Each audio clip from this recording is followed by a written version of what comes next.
Hello, everyone. My name is Elijah Patterson, and today I'll be talking to you about supercapacitors. And this is my second tech talk, so let's just go ahead and jump right in. Just a brief history about supercapacitors. The idea first came about in the 19th century, and the first electrochemical capacitor device was actually patented by General Electric's H.I. Becker in 1957. It's also known as the ultracapacitor. However, for the purposes of this tech talk and some of the requirements that were given to us by Professor Atkinson, we were, required to talk about technologies that have not already existed and so have only been prototyped. And so, some new applications for the technology have recently been prototyped at the University of Central Florida, which is something I'll talk about later on in my presentation. The standard EC design used today was invented by Robert A. Reitmeyer, who was actually a chemist at the Standard Oil Company of Ohio. So just about the then and now, known as the electrochemical capacitor, and this is basically because it stores an electric charge in the electric double layer of a surface electrolyte interface. So basically, these interfaces primarily are a high surface area carbon. And so due to this large surface area coupled with the tight area of the double layer, it basically gave the device one of the highest capacitance outputs of any capacitor around. So when it was first patented by General Electric in 1957, the design of the electrochemical capacitor incorporated a double layer charge storage. However, the design was basically deemed impractical mainly because it needed to be immersed in a pool of electrolytes in order to actually store enough energy that could be used to power whatever it was being used to power.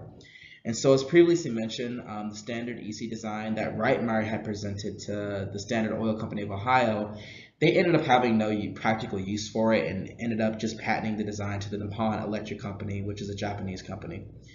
Other companies such as Econ have developed their own versions of EC, such as their PSCAP, which is actually an electrochemical capacitor that is used as a starter for diesel locomotive engines.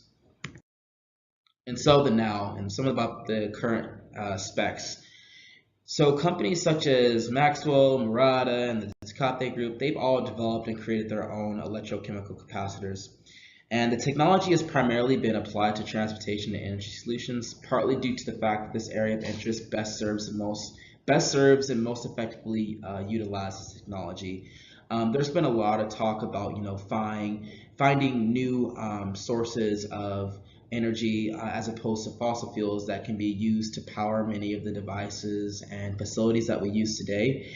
And so, new ways of these new ways and new designs of supercapacitors have now given us that ability. In fact, one of the more recent applications of the technology that are available is the combination of supercapacitors with fuel cells for maximized energy storage and rapid charging capabilities. So in Switzerland, a company that has been named ABB, I couldn't figure out what the acronym stood for.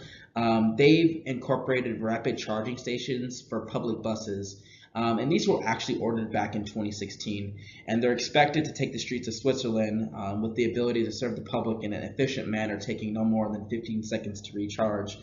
So we're talking buses that no longer use fossil fuels to move passengers, throughout the city. And now basically a bus can now pull up to a bus stop and be charged within a matter of seconds without having to use any sort of fossil fuels that will, ultimately add to the carbon footprint that we're already concerned about in today's society.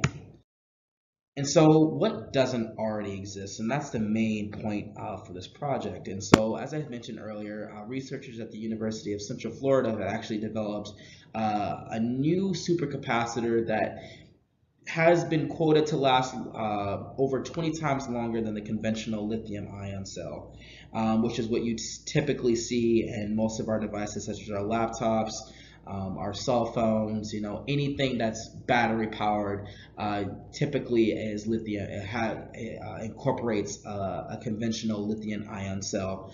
And so we're talking about new batteries for cell phones and many other devices, and the potential to charge your phone in seconds. And so some of the benefits and understanding the technology. So one of the biggest benefits of this design is the design itself mainly deals with the fact that these supercapacitors can now be charged quickly. And this is only because they store electricity statically to the surface of the materials, which is much different than these lithium ion cell batteries, where a chemical reaction actually has to take place in order for the battery to not create energy, but have the ability to store enough energy to provide power to the things and devices in which they provide power to. And so researchers such as those that are performing this research at the University of Central Florida, they've incorporated a graphene material, which is actually two-dimensional material with a large enough surface area that can actually hold a large enough amount of electrons to its surface. And so at the end of the day, this ultimately decreases our urge to look toward fossil fuels, which currently serves as the primary component in our ability to provide power to the tools and facilities we use daily. So these are things such as our houses, our vehicles, our household appliances. Having to no longer look toward fossil fuels is a really big part, but a really big issue that our society currently faces. There has been research that says that due to our large carbon footprint and CO2 emissions, we run the risk of actually not having a habitable Earth by the year 2060. And for us, I mean, for many of those that are viewing this video today, many of us are going to be in our 60s and 70s by then, which is still relatively a young age. And I'd like to see Earth stick around for a little longer. And so technologies such as these, which are small but actually end up leaving a tremendous impact on this place we call home, Earth. The benefits don't just end there. Just imagine this. How cool would it finally be to have a phone that you don't have to worry about blowing up in your hand? As funny as that sounds, companies such as Samsung have had this problem in the past. And then you can look towards, that $90,000 Tesla you were thinking about buying last year might finally be able to make it to California or even further off of a single charge. And that's, talking about, your Arizona resident who wants to take a drive with his family, he or she's family, to California and simply can't get there off of a full charge. I know that Tesla, as of right now, I believe has a max range of, I would say, about 300 miles.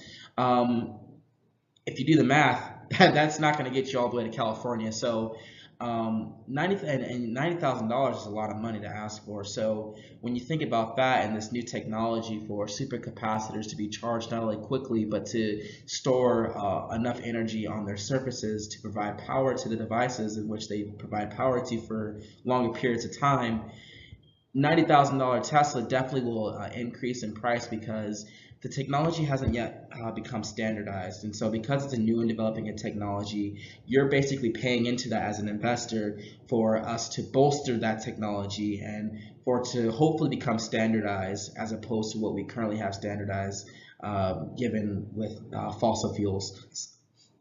And even better, greater home energy storage solutions that significantly reduce our current over-reliance on fossil fuels. And so, like I said, the list goes on. There is a significant amount of potential in developing this technology, and if successful, it could definitely shine a positive light on this effort toward reducing our human impact on the health of this home, like I said, that we call Earth.